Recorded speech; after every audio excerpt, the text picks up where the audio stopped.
Hello, everyone, and welcome to another episode of the Overcoming Chronic Illness podcast. My name is Dr. Brian Rade, and I'm a naturopathic doctor. And today I am joined for the second time by Dr. Kathleen Janel.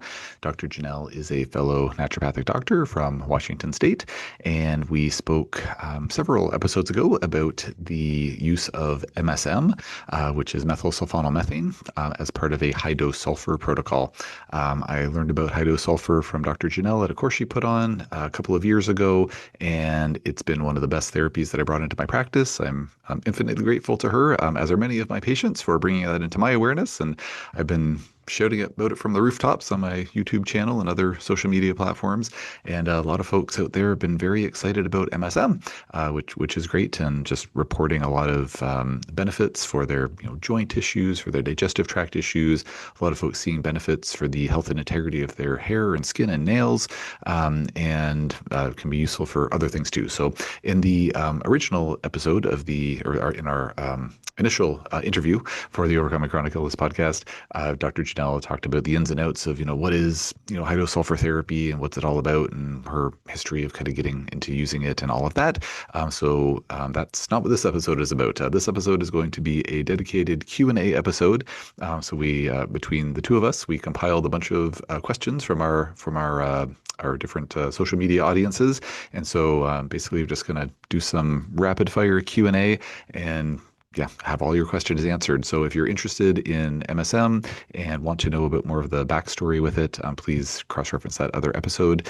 And without further ado, I will pause the recording and be joined again in just a moment by Dr. Janelle. All right, everyone. Well, I'm now joined by Dr. Janelle. Dr. Janelle, thanks so much for chatting with me again today. Absolutely. So we have lots of questions to get into. Lots of folks submitted questions, and yeah, so much enthusiasm out there about MSM, which is wonderful. I know you had sent me some questions that were sent to you, so maybe we can start with those if you're okay with that, as long as the Yeti microphone that we both use doesn't fall off the table again. We're gonna Um, do, guess you want to get rid of that part. I don't do any editing, Dr. Oh, Janelle, okay. so no, there's Well, we're no. live Yeah, then. we're live, and this is all raw. This is real. This is This is real naturopathic life, medicine, people. real life. Yes, yeah. We're not AI bots. This is yeah, very legit. I love Um, it.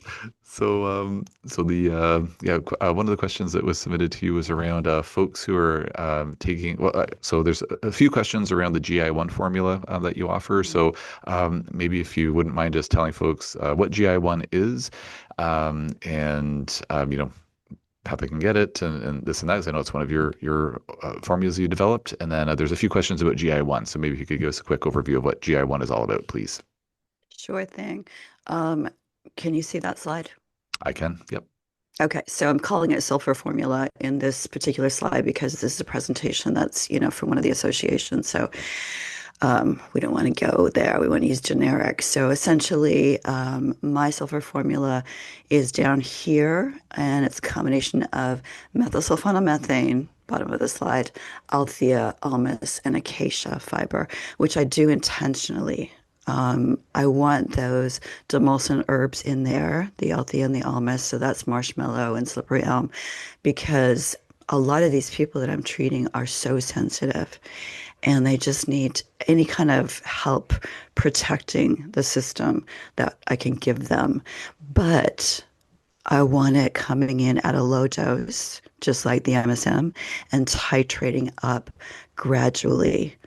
Again, because of the sensitivity levels. So, by the time you reach the full 30-gram treatment dose, you are also increased, your milligram dosing of the althea, the almus, and the acacia. Acacia is like a resistant fiber, right? So acacia won't be digested in the small intestine, so it won't contribute, for example, to small intestinal bacterial overgrowth symptoms. But it will act as a prebiotic once it gets to the real fermentation area, which is the large intestine. That's where bacteria are supposed to ferment for us and produce our short-chain fatty acids, etc. So I've put that together really specifically with very low doses of the or the three other components in addition to the MSM because I want to be able to not push someone in terms of their immune system and their, potential mucosal collapse. I want to make sure that they can tolerate it. And that's why I do a low titration as well. I mean, starting out low. Great. And just since you're mentioning some dosages here, just as a reminder, nothing we're talking about today should be construed as medical advice. This is all for informational purposes only. If you need medical advice, please talk to your healthcare provider to get that advice. So just before we jump into some of the questions here, I can ask a question because I have the advantage of chatting with you directly, so I get to ask questions too. So say a patient, is using the GI1 as opposed to, is just using straight MSM, like where you have some demulcents in there, you have the acacia fiber, tomato. What like is MSM on its own sometimes just too harsh for the gut? Like, is it just to mitigate like MSM side effects? Because MSM can be so helpful for the gut lining and gut health overall. So, like, what are the main advantages of those other ingredients in there? I think it helps with tolerance. And it helps with regeneration of the alpha diversity of the microbiome in the long run. Yeah. The main problem I have, and people can use whatever they want to use. But when I'm answering a question from somebody who's like overseas or in another country, and that's what they're using, is just a over-the-counter MSM. I don't know if that's really what's in there. Mhm. I mean, the quality of supplements, I think Canada kind of stands alone in terms of its regulation of supplements. My understanding is that in Canada, you can't sell anything unless it is what it says it is. That's Mhm. not the case in the US. And I don't know about other countries, but in the US, you could buy, powdered sugar and it would probably taste a lot better and put it in an MSM label and sell it on Amazon. Mhm. So I don't know what people are taking. So when they come to me and say, well, this is happening and that is happening, if Mhm. it's not a standard reaction that I'm seeing with my patients who are using the GI1 powder, then it's hard for me to answer because I don't know if I'm answering about the quality of the product they're using Right. or about the actual treatment that I'm doing with them. Right. That makes sense. Okay. So one of the questions was about folks who are dealing with histamine intolerance, or maybe other, mast cell activation syndrome issues and GI1. So, um, if there are histamine-related challenges, how can the GI1 relate to that? Okay, well, that is a great question. Um, Here's one of my working theories. And so if you can see this, this is looking at the different layers of your gut, right? So at the very top, this is where the food is being broken down, and you got bacteria in there, and you've got this really thick protective mucus layer. So that's home to the probiotics, and it also is separating the probiotic species from the underlying immune system they can't touch. It's good fences make good neighbors is one of the ways it's been put. Mhm. They can't touch because our immune system down here in the blue area, it doesn't know they're probiotics. It just sees bacteria. And so if you've got a breakdown in the mucus layer, like if you head over here to the right side of the slide where you're in red, now here's a breakdown of the mucus layer, and now you've got contact between the probiotics. They're not bad, they're not going to cause a problem, but the immune system doesn't know that. So if it sees either bacteria or bacterial fragments coming through between the cells of a leaky gut without a good mucus lining, then you're going to have inflammatory cytokines. You're going to have dendritic cells presenting these, what it presumes to be a pathogen to the T cells, and then your inflammation is just fast forward. So what I'm thinking, because sulfur is so important for that mucus. So here's a picture of sulfur, right? And for most proteins, this is the case. The thing that's holding the amino acids together in a folded protein structure is sulfur, right? We've got a couple other weak bonds, but nowhere to the degree and number of sulfur. So that mucus has to have the sulfur. So if you're talking about somebody who, for whatever reason, is sulfur deficient, or they've had so much of an inflammatory response that their mucus is just gone, then we need that sulfur to help build it back up, right? Let me show you something really interesting. I'm just seeing in my slides down here.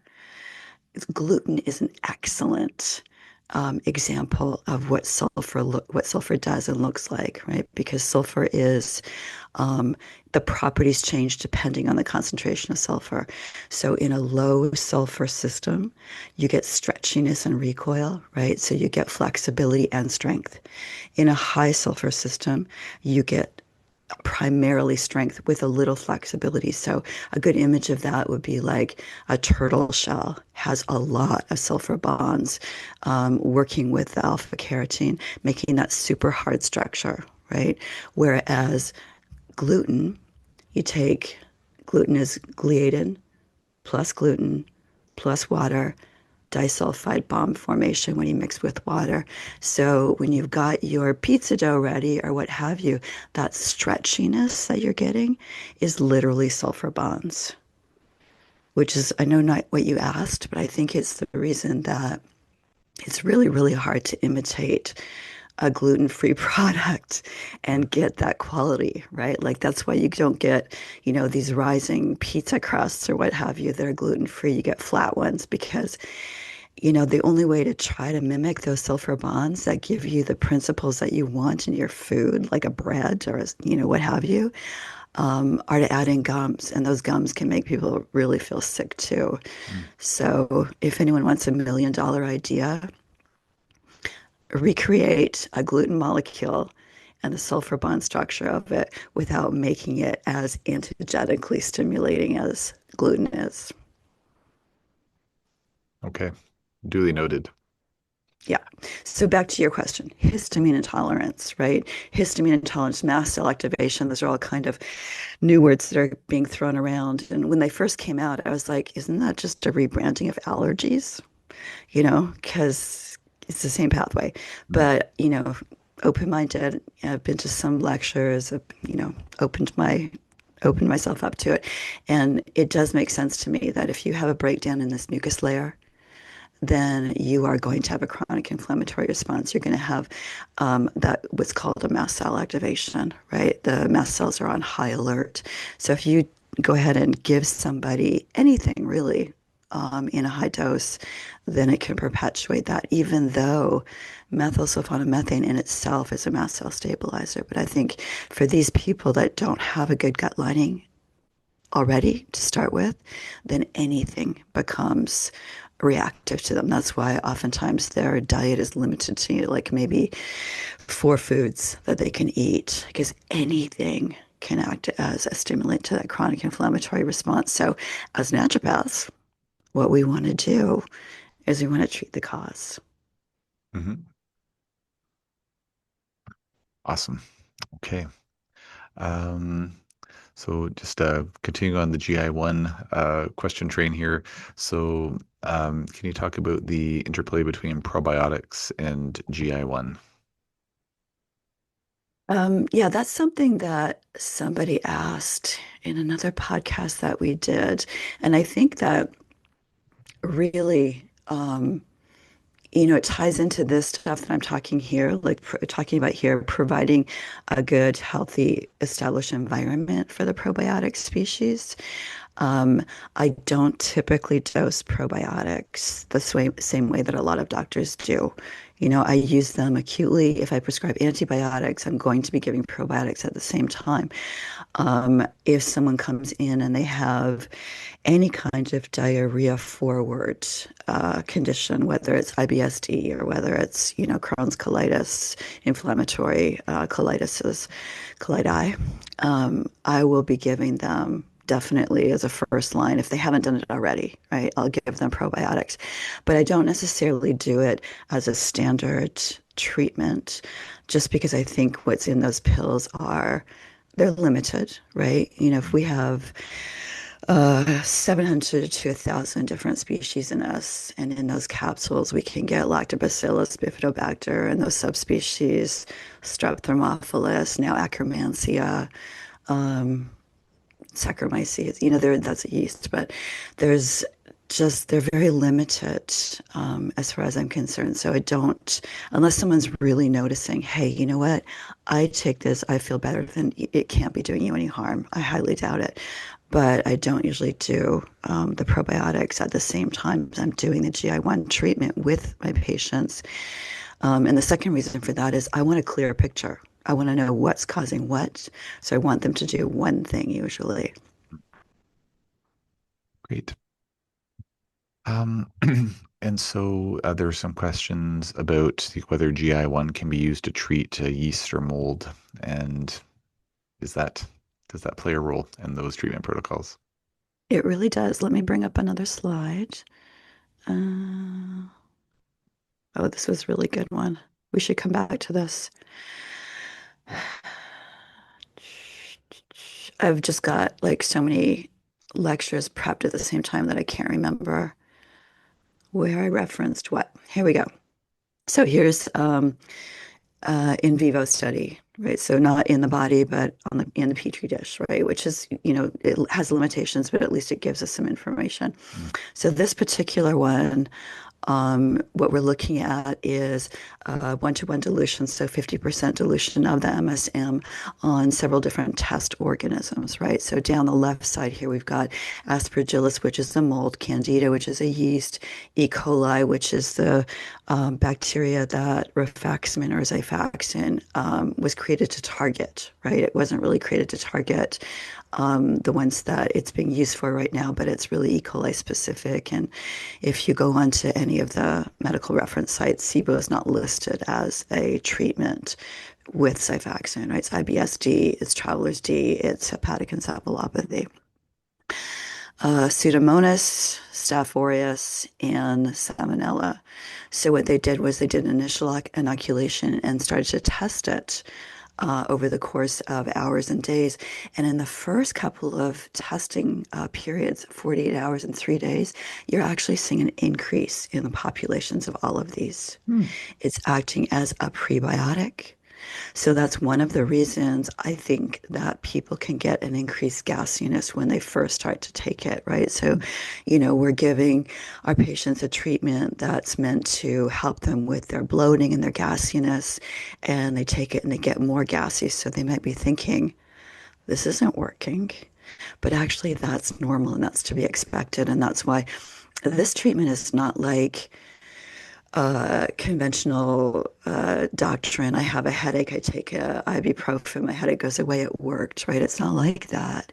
In the beginning, you're going to get a prebiotic effect. You're going to get an indiscriminate across the board prebiotic impact on all the species. And then, except for I think Pseudomonas didn't, no, E. coli didn't go up at first. So then what they start to do is track it over time. And by day 14, we've literally had exponential drops in the levels of these. So Aspergillus dropped from 10 to the power 5 to 3. Same with Candida. E. coli, same. Pseudomonas, same. Yeah, it says 3. Same with all of them. They all drop down from like exponentially from the power 10 to the power of 3 in terms of quantity. By the time you get to 20 days, you can no longer find colony forming units, and that's just consistent for the rest of the study. So, I mean, it's first of all, so very interesting, and the proof is in the pudding from this study. But I'm just curious about like, normally when I think of prebiotics, I'm thinking of things like, inulin and, fibers and FOS and stuff like that. So like, and just MSM is like, it's an eloquently simple molecule. So what is it from the MSM that they would be eating? Yeah, that's a question that I'm gonna jot down for podcast number 3. Excellent. I love it. I mean, I love when people, kind of take me beyond where my thought process is, right?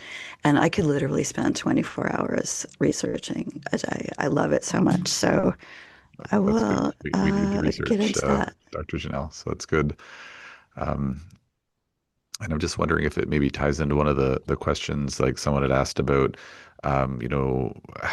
something about like how could sulfur feed, or contribute to like hydrogen sulfide gas SIBO Mm, development. And I know, and there was kind of a question like is about related to some of Dr. Greg Nye's thoughts and work, and about how he talks about like a low sulfur approach, which is in some ways the opposite, although I think they're ultimately probably complementary.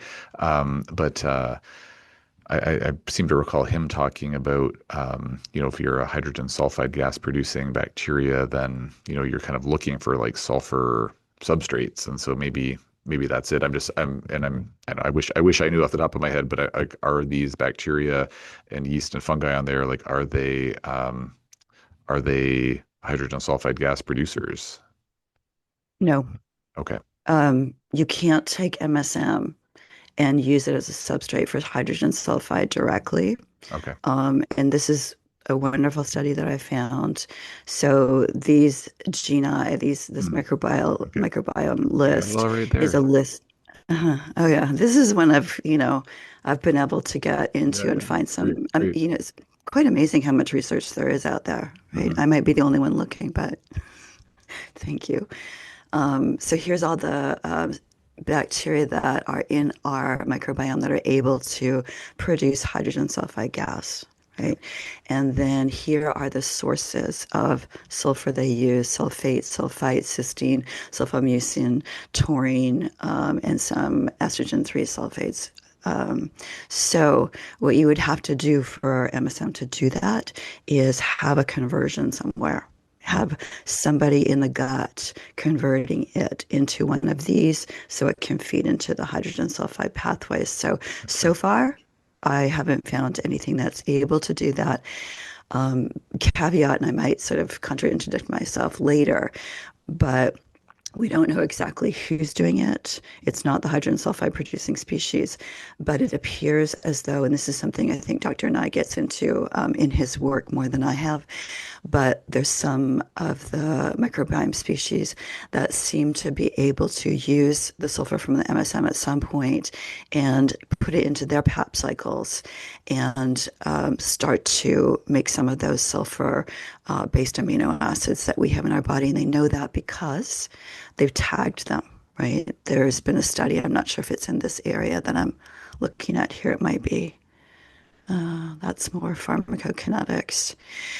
But essentially, what they've done is they've tagged them, and then they've been able to see them show up later in like rats or cats or what have you, not in very high amounts, but it's somehow getting into those cycles. And so, not by the hydrogen sulfide producing bacteria, but some other bacteria must be able to, because we can't do it. Hmm. Okay. Right. But like if you see some of those, there's some great diagrams that show microbial interaction. This isn't a very clear slide, but see these little green guys up here? Those are the sulfur reducing bacteria. And what they're doing is they have their own PAP cycle and we have our own PAP cycle. So what we're thinking is that they're somehow being able to, via methionine conversion, contribute a sulfate that then goes into that PAP cycle, just like in our bodies, right? This is the human body here, and the green parts are the little bacteria and how we're talking to them biochemically. Okay. Cool. Part of my brain is tempted to just keep on going down this rabbit hole for the rest of the podcast, but we might lose some listeners if we just geek out on this too much, Dr. Janelle. So I'm gonna switch to the next one. But thank you for all of that, and very, very, very cool. and realizing I thought I knew a lot of molecular biology, but there's always more to get into. So, okay. Always. Always, always, and fascinating stuff. So, let's see here. I'm just also keeping an eye on the clock here a little bit too, because I know we have about another, just a little shy of half an hour left here. So I think, okay, I think maybe if I can jump around a little bit here. So you did say you told me that you had some SIBO before and afters, which I think Hmm. would be super fascinating for people to see. So do you mind showing us some of that information? Yeah, let me just find the right place. Then the anti-inflammatory one, symptom differentiation. I'm just gonna prowl around here to make sure I've got the right one open. Symptom. Oh, so many good. Like, I just want to talk about this with you. Bacteria, resistant starch, fermentation. Have to have a part three. It's the only logical conclusion. I'm doing this one in the new year. That's basically, it's not specific to the GI1 formula, but it sneaks in there. Hmm. But essentially, what I'm doing is I am talking the students through the entire system and pulling out the most commonly seen things that we see in practice, common pathologies, and then looking at, the physiology behind that. Because, in medical school, you get like so much information that you don't need, right? Like, you have to memorize all these different layers of things and blah, blah. But really focusing in on those key things can help somebody when they're in face to face with somebody go, okay, well, how does this system work? Hmm. How does this system work and how do we target it? Okay, so here's somebody, um, anti-inflammatory properties. Okay, yeah, so here's a lady, 67-year-old, had symptoms for 9 years. They started in 2016. This might have been when I posted on the socials. So I have another one that's good too. Constipation for 9 years, upper right quadrant pain, consistent, gallbladder was fine. Um, EGD, HIDA scan, colonoscopy, all fine. She was positive on a SIBO breath test for hydrogen and methane gases. So that's what you're seeing here. And just go down to the red part here in the bottom. You can see that you expect the level of hydrogen gas to be no more than 20 parts per million. She's 47. And then methane less than 10. She's 12. So we did, oh yeah, she has the history like many people that I'm now seeing. It's like, and that's one of the reasons it makes it so streamlined for me. It's like, we don't have to try anything else. You've already tried everything, right? So rifaximin, metronidazole, neomycin, 4 courses, the symptoms always returned.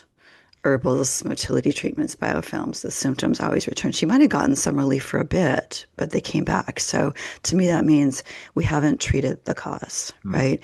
Did Indeed. we wipe down that bacterial population enough with those antibiotics temporarily so they were no longer in contact with the cells causing a chronic inflammatory response? And is the real problem restoring that mucosal collapse so that we can have a sustained recovery for people? That's my thought. So she was on Magox, a lot of it, so she could keep her bowels moving. She was having both eructation and flatulence. She was gassy throughout the day, and it was generalized. And it was, that abdominal pain. It can be either like a distension kind of uncomfortableness or actual cramping pain. And then she felt better on her diet stuff. So she kept up, sort of carnivore, which I also have a concern about, right? It's like 8 years of a carnivore diet. I hope you're taking a multivitamin, I mean, that's just a nutrient for the most part. So I put it on my Sulfur protocol, the GI one, and this is pretty small. I wonder if I can make it bigger. This That's was a her lot test lower. afterwards. Yeah. Yeah. And she lives in another state. I didn't rerun this test. This was her, local provider who ran this test for her. And then she sent it to me on the portal. So you can see that she's now negative for both gases. Fantastic. Yeah. It's amazing. Um, and just out of curiosity, because with a case like this where, it's like MSM was the variable, um, and of course with many of the patients, at least that I see in practice, we're working with more than one variable. They might. I'm now. It used to be when I first learned about MSM from you a couple of years ago now. I had patients where they had already been working with lots of different things, and we brought MSM in, and that cracked a bunch of really tough cases. So very, very grateful for that. Now that I've seen how well MSM can work, I'm phasing it in a lot earlier in treatment protocols, for patients all the time, and so I don't have as many cases myself where MSM is the only new variable. It's, we're changing their diet and bringing in MSM, maybe bringing in some Mm. antimicrobials for good measure, whatever it happens to be. So I guess I'm curious how, like, this is a great case example or case report of MSM. Like, yes, has this anti-SIBO effect. Amazing. Are there many other cases you've had where like the MSM has been really the solo variable, or is just due to like the nature of practice and where you're not running studies, there aren't that many other examples of this just given circumstances, or have you seen this like a number of times with MSM Seen it being a the number major of variable? times for SIBO testing and retesting.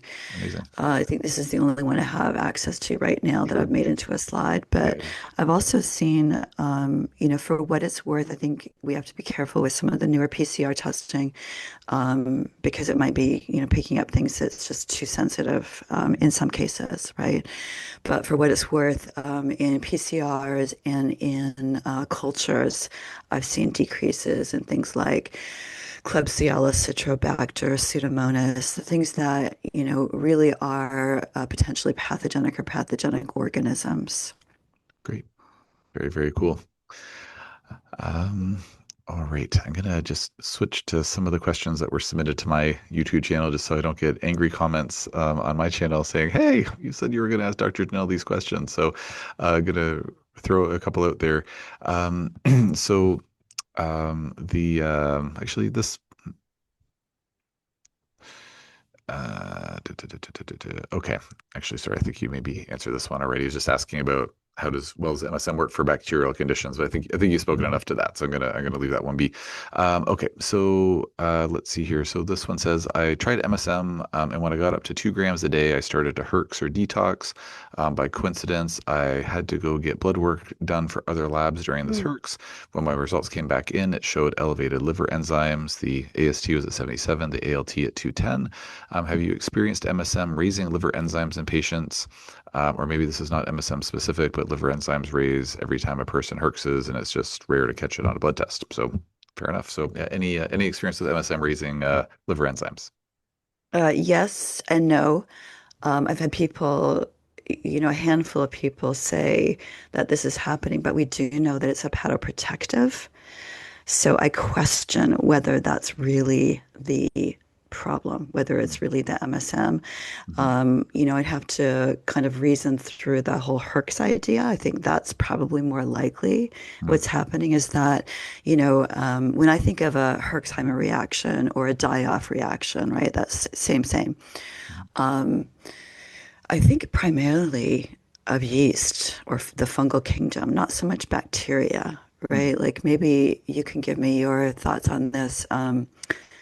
When people take antibiotics, they don't really herx, right? Have you Well, seen that?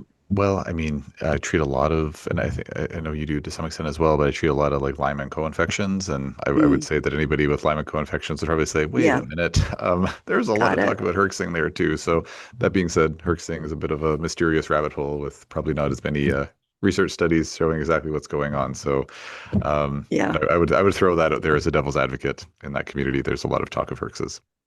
Yeah, I've seen that. I've seen that out there too. And well, that's a whole different ball game Does uh, with the Lyme thing, because personally, I think Lyme is more of a chronic inflammatory response, also, right? I That's think in a that's lot of the real cases, problem. 100%. Yeah, Yeah. No, I've had yeah, many, many patients where they've been like to every doctor and they've been on every antimicrobial and they're still sick. And then it's not hmm until we get into immunomodulation and really just getting their yeah, terrain all fixed that's what gets them better. So, yes, for sure. But then I've also had many patients where the antimicrobials are really, really helpful and important. So there's a mixed Hmm. bag, like many things in Okay, medicine.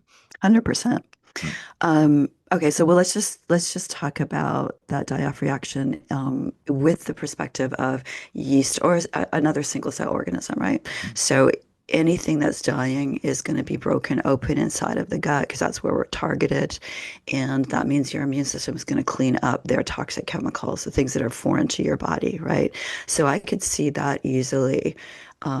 Being translocated through the portal vein to the liver, and the liver has to work a little harder. So I do think that's a better explanation because in the literature, I haven't found anything besides methylsulfonomethane being hepatoprotective. perfect. Yeah, I've had, I don't know how many patients now on like 30 grams a day of MSM for sometimes months and months and months. And a couple of them over a year now. I've only been using the protocol for a couple of years now. I'm patient zero for me as I started it like, the day I did your course, I was like, or I heard you lecture about this. I was like, I started it right away. But yeah, I've never seen elevated liver enzymes. So yeah, clinically and in the research literature, sounds like that's a slam dunk answer, Dr. Janel. Next one here. This was an interesting one, so I'm very curious what your answer for this one. It says, please ask about MSM enemas. They hit the large intestine directly, and one can tolerate a much higher dose. So sounds like maybe this person has experimented with this. But yeah, any experience with MSM enemas? No, but I think it's brilliant. Cool. If you're after um, getting more microbial diversity and having that antimicrobial, antifungal effect directly in the colon, and you're not worried about the rest of the system. You're Mm, not worried about anything like esophageal, gastric, or small intestinal, because it's not going to get beyond the ileocecal valve unless, that'd be a real problem. mm, So yeah, if you're colon specific, then I think it's a 100% great idea. mm. Okay. So based on your language, it sounds like you've not used this with patients or heard of people doing this. I've never even thought of it before. Okay. So thank you, person that said that. I think it's brilliant. I think, doing enemas is not for everyone. Mm, And sometimes, our patients come to us and they're just, because they're at the end of their rope and they don't like feeling the way they're feeling, they're willing to do those kinds of things. Like I recently just made a video on enemas for diverticular disease. mm, Like I think that's the way to go. mm, So enemas, they're old school mm, and they're not for everything, but that makes sense to me. mhm. And I think it's just one of your slides that you were flipping through earlier, like it was about the pharmacokinetics of MSM. So like you're I think saying that there's just taking it orally since it's so well absorbed, it's just not going to hit the colon if you take it orally. And that's the reason why I titrate up is because when you get to those higher levels, you're going to have it move all the way through the system, right? Your body's not going to be able to transport over 30 grams. So Okay. at So that it will point, it's take you through. that direct contact going Okay. through the small and the large intestine, right? Okay. That's giving Great. you the antimicrobial. Okay. That makes more sense because I was thinking it was treating the whole shebang, but okay, good, good. Okay, awesome. Yeah, so here's one that's a little bit of a, I don't know, a little bit of a quirker, I guess, and could be other variables afoot. But anyways, it says after I started MSM, I stopped tolerating any sorts of medications. It will cause bloating and hydrogen sulfide gas flare up. Why is that, and will it go away after clearing up the species? Well, back to that hydrogen sulfide. I think we covered that already. Hmm. It's not the MSM. The Okay. MSM is not feeding into a hydrogen sulfide species Sure. um, production, Mhm. gas production. So there's something else going on. There's definitely something else going on. What was the first part of that question? Just they said I started MSM, Oh, didn't specify the dose or anything, but they said they stopped hmm tolerating any sorts of medications.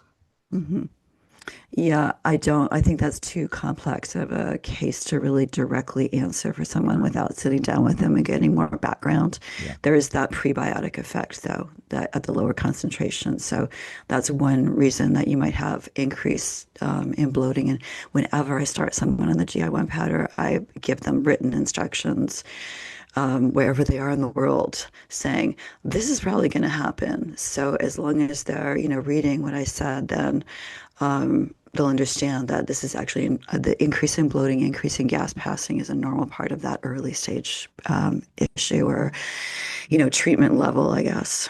Hmm. Okay. And then there's another one here. It says, what if I'm already at the full dose, which I assume they're referring to 30 grams, but I don't know. So they didn't specify, but what if I'm already at the full dose, but I'm still constipated? Will it improve by itself? That's a little bit of a cart before the horse thing for me, because what I will do is get the bells moving first before I even start it, right? Because I don't want these people to get sicker, and they will if they start killing things and their bells aren't moving and they're not evacuating every day. So, whatever it takes, I don't care. I don't care if it's a natural formula. I don't care if it's Miralax. I don't care what it is. I just want the bowels to be moving. And then we do the titration, right? And then once that 2 month period of time at the high dose has been achieved, that's when I'll see, okay, now can we back down on things, or did you start to back down already because your motility is better? So yeah, that's sort of like the opposite of how I would approach it. And if that person is, somewhere in that trajectory where they were using something to move their bowels, they got up to the high doses and they held it for 30 days, and then they start to back down on their magnesium or whatever they're using, and they found that, hey, this isn't working. First of all, that's very unusual. I, I don't think I've ever seen that because most people are going to be able, maybe you'll always need a little bit of extra support, especially depending on your age, right? Mm. The system just doesn't work when you've been around for, like 61 years, like I have. So you need a little help. But yeah, I normally don't find that. So I think there's something else going on for that person. And what that could be is that they might have an overgrowth of something in there that they're not even aware of, not a SIBO, but more of an intestinal fungal overgrowth because it's the fungal species that cause paralysis. I know there's, people talking out there about methane that hasn't really been documented very well. 50% of the normal population produce methane on a breath test. They have no GI symptoms. So I don't really think that methane is contributing as much as we might think it is to something like motility constipation. I think what I see helping for people like that who are not having the results we want at the end of the GI1 protocol is I see going in there with some kind of stronger antifungal, usually prescriptive. Mm. Okay. All right.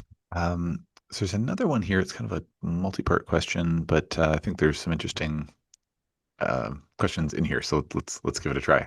Let's see here. It says, I find my well, okay. Okay, I'll just read the whole thing. So it says, glad methylation was brought up. This was a comment, I think, on our original podcast episode. So I'm glad methylation was brought up, but if there's no effect from methylation, are there other possible ways for this protocol to tax or I guess negatively impact magnesium content?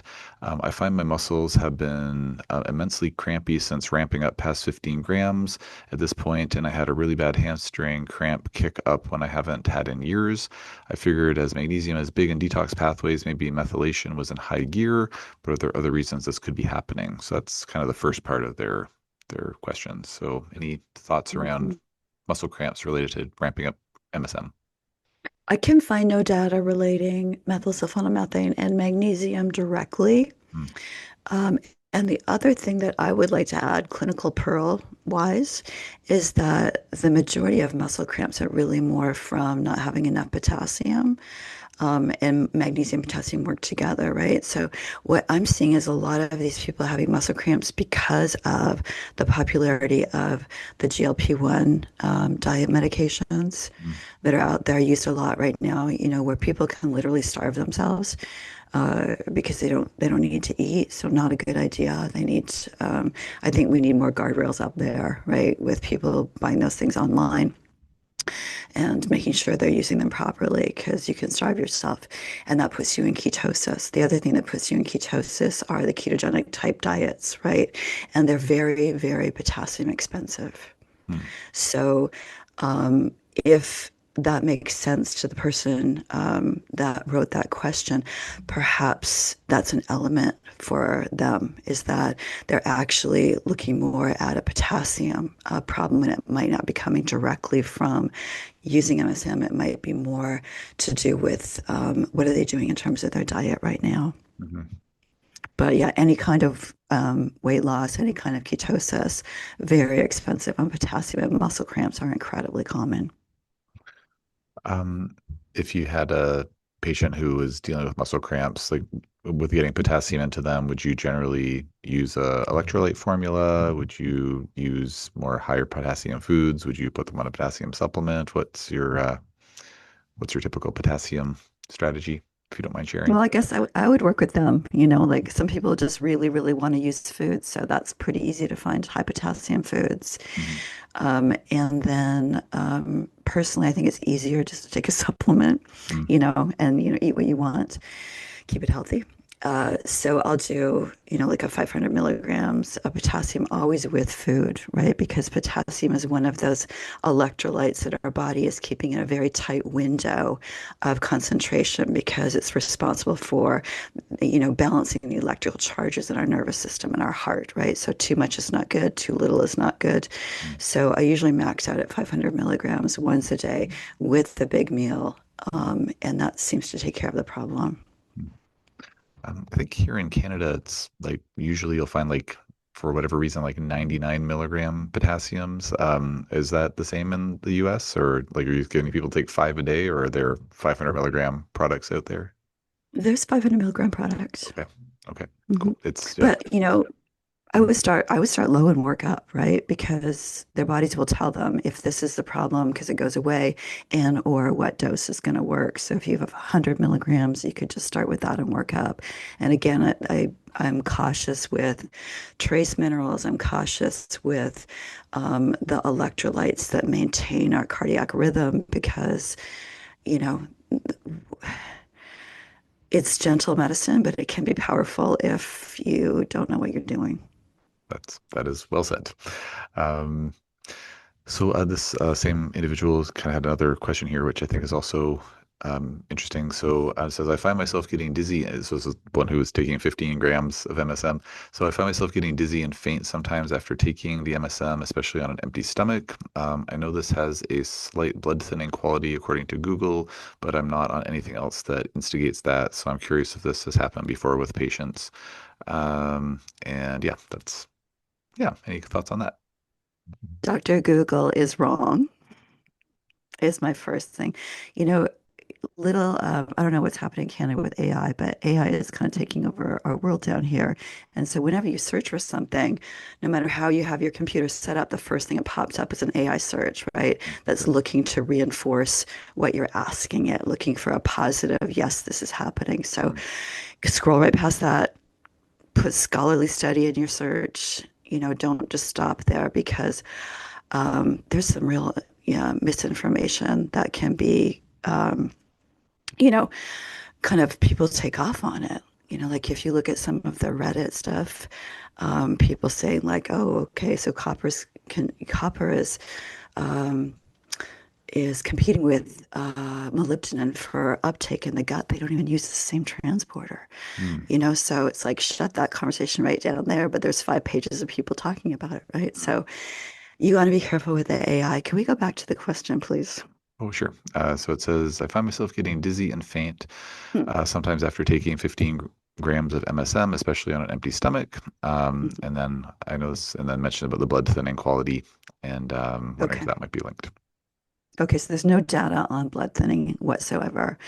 We know that MSM is an antioxidant, it's an anti-inflammatory, it helps stimulate the immune system, does a bunch of other good stuff for us, but it does not thin the blood. I've actually had to look that up before for people going into surgery, etc., right? It actually has very few really serious side effects.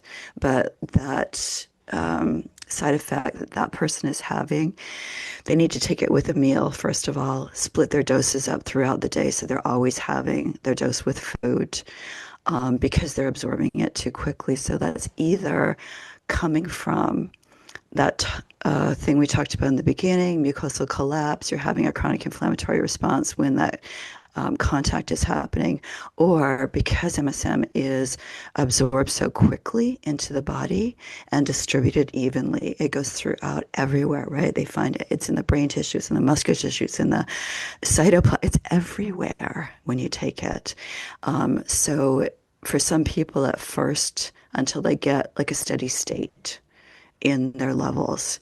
I think the actual MSM itself is having kind of a that stimulation response, but it always goes away. And there's another theory I have. I know we don't have a lot of time, but the other theory, in addition to mucosal collapse, that I was thinking about after listening to Stephanie Seneff talk about, Dr. Seneff is an MIT researcher, and she's done a lot of work on sulfur, and she believes that we're all sulfur deficient. I don't know if that's 100% my belief, but I think it's part of what the problem is. And so what she talks about is, and I think we talked a bit about this last time, is the glycine analog, the fact that glyphosate, which is Roundup, which is a pesticide, herbicide, and it can substitute for glycine so easily in protein structure. Like if you look at the chemistry, I don't think I have that up right now, but glycine is the tiniest amino acid, and they went through when they were trying to formulate glyphosate. They tried all the different amino acids, and they landed on glycine because it was the only one that would kill everything in sight. So they're like, "Oh, this is the winner. This Mm. is what we want to do. Mm-hmm. Our crops are going to be amazing." And so what she's saying is that that glyphosate, which the manufacturers are saying we pee it out constantly. She's saying it's getting substituted for glycine in our protein structure. And if that protein is an enzyme, then it's not going to work because it has to be that lock and key. It's exactly set up the way that it needs to work. So, one of my thoughts is that perhaps as we're increasing sulfur, because many of these enzymes are sulfonylureas, right, in that PAP cycle that are very reliant on cysteine, that's not necessarily cysteine, glycine. So, what if we're pushing out some of that glyphosate Mm. as we're reforming that? I mean, I like to think of that as a really positive effect.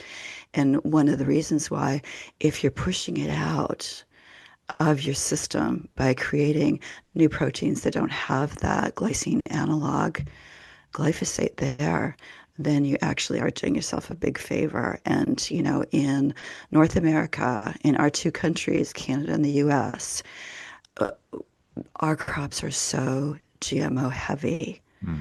And that doesn't exist in other places in the world. They've banned it. They're like, no, this is not a good thing for us. Yeah. A lot of us are not a big fan of the glyphosate. And yeah, a lot of unfortunate things that our fellow humans have done. But um, Dr. Janel, I don't want to rush the end of our interview here, but I need to get home to my family because we have some plans this evening. So before we wrap things up here, could you just let folks know about where they can buy GI1, other products you might have, so your website, social media, other places folks can access you. I'll put all the notes in the anything you say in the show notes, but would you mind sharing that with folks, please? Sure, it's all on gijanel.com. So gijanel.com will link you to our consultation page, our supplement page, a lot of the videos that I've made. It's basically all there, and also my socials, which are pretty much the same, GI Janelle version of some sort. And then in terms of supplements, what we're doing right now for out of the country shipping is using a forwarding service like usatome.com. So you go there and you sign up with them, and then we can ship there and they can ship it out to you wherever you live, right? Whether it's Europe or Canada or Asia or something. I also have she's a last year student at the Canadian University of Naturopathic Medicine who treated her autistic daughter with my protocol and read my book. And she was just so excited because of how well her daughter's doing. And she has a real focus on autism and has worked on that a lot before even going to medical school. And she's a publisher in Korea, so she wants to publish my book in Korean and set up some kind of manufacturing there so we can, have a local distribution in Asia. Cool. Yeah. You're everywhere, Dr. Janel. Very cool. Well, I apologize to folks who submitted questions that we didn't have a chance to get to. The silver lining is that I feel like we're gonna have to do a part three at some point, Dr. Janel. So maybe 2026 we can have another chat if you're amenable to that. I won't put you on the spot, but I'd enjoy that a lot. So, I would love to. This is super fun for me. oh, good. Okay, great. Well, it's a plan, so we'll have to set up a time for that. Well, thank you so much for taking the time to chat with me today. It's always a pleasure listening to you, and yeah, thank you so much for bringing high dose sulfur into my life. It's been just so helpful for so many of my patients. So I really appreciate it, and I very much appreciate your learning spirit that you're just always learning more and more, because I feel like it's already like great the way it is, but the fact that you're, expanding knowledge around this and sharing that with folks, I really appreciate it. So thank you for all of that. Thank you for saying that. And thank you, folks, for tuning into this episode of the Overcoming Chronic Illness podcast. We hope you enjoyed it, and please stay tuned for the next one.